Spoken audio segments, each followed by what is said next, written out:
আমাদের এই বাংলাদেশে জন্ম নেওয়াটাই ভুল হয়েছে। কারণ ছেলে সন্তানের জন্য মেডিকেলে যায় কথা বলবে, সেটাও আমাদের বাংলাদেশের প্রশাসনের কিছু আনসার বাহিনী কুত্তা আছে, সেই কুত্তাগুলো দেখেন এই ছেলেটিকে কি অবস্থা করতেছে। আর আমাদের বাংলাদেশ কবে যে সুশীল হবে একমাত্র আল্লাহই জানে। কারণ এই ছেলেটি তার মার জন্য কথা বলতে গিয়েছিল, তার মার জন্য ডাক্তারের সাথে কথা বলতে গিয়েছিল, কি মেডিকেলের কর্মকর্তার সাথে কথা বলতে গিয়েছে। অথচ সেই ছেলেটি ডাক্তারের সাথে কথা বলছে দেখে সেই ছেলেটি আনসার বাহিনীর সাথে হাতাহাতি হয়ে যায়। তা বিশাল হাতাহাতি। এই হাতাহাতিগুলো দেখলে আপনারা মাথার রক্ত উঠে যাবে। কারণ মার কাছে সন্তান গিয়েছে, মা অসুস্থ দেখেই তো সন্তান সেইখানে গেছে। অথচ সন্তান যে কথা বলছে দেখে আনসার বাহিনীরা তার সাথে কি ব্যবহারটাই না করলো।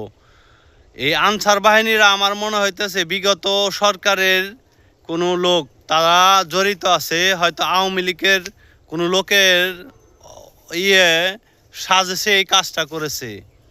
আজকে সেই জায়গায় যদি সরকার কোনো ব্যবস্থা গ্রহণ না করে, কালকে এই অবস্থা সাধারণ জনগণের হতে পারে। এর জন্য আমরা সকলেই প্রতিবাদ জানাই, নিন্দা ও প্রতিবাদ জানাই, যেন সরকার এটার বিশাল কোনো এক ভূমিকা গ্রহণ করেন। বাংলাদেশে জন্ম নেওয়াটাই বোধহয় আমাদের অপরাধ হয়েছে। রাতুল চৌধুরী নামে একটি ছেলে তার ফেসবুক প্রোফাইলে একটি প্রতিবেদন লিখেছে।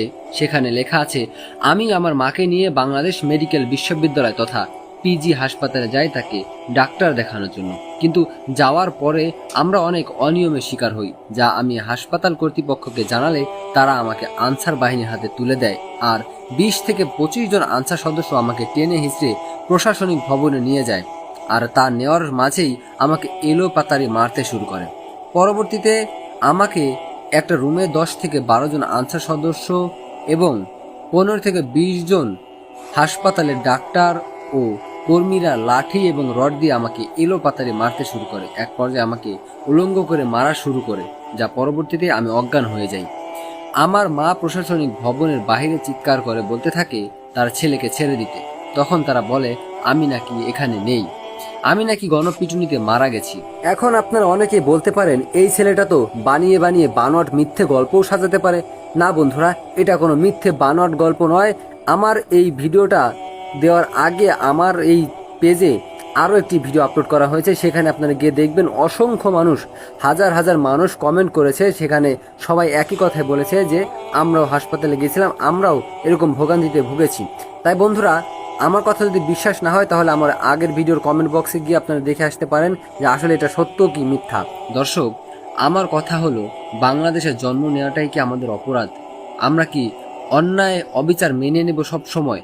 আমরা যদি উচিত কথা বলতে যাই তাহলে কি আমাদের সবসময় এভাবে মার খেতে হবে?